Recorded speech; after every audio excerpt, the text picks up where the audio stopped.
the question to some degree is, how do you help someone that's lost? And the answer to that is, if they aren't willing to not be lost, you cannot help them. And I would also say that as a clinician.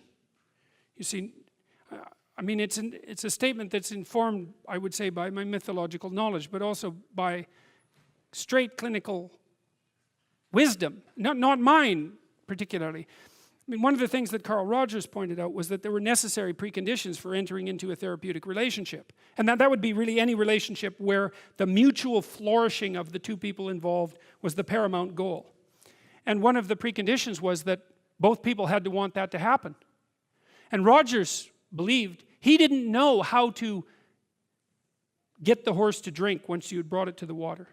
And I've thought about that a lot, because when people are really lost, sometimes they're so lost that they can't be found. And I think the only thing that you can do in a situation like that is get your life together and manifest the reality of an alternative mode of being. That's what you've got. And so that's the only way I know of to solve an intractable problem. Don't cast pearls before swine. And what that means is, if you're trying to help and it doesn't work, then stop helping.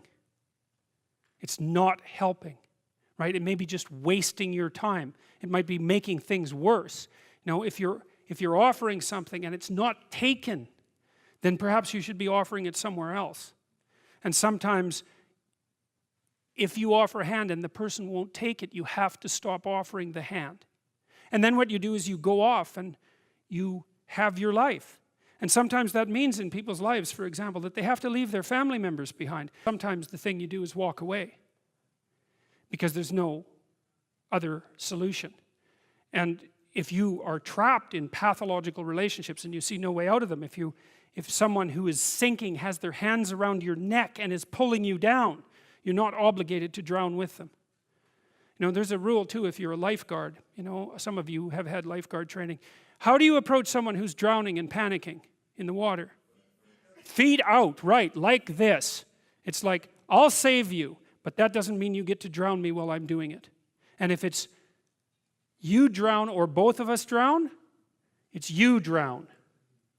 And that's wisdom. That's not cruelty, right? So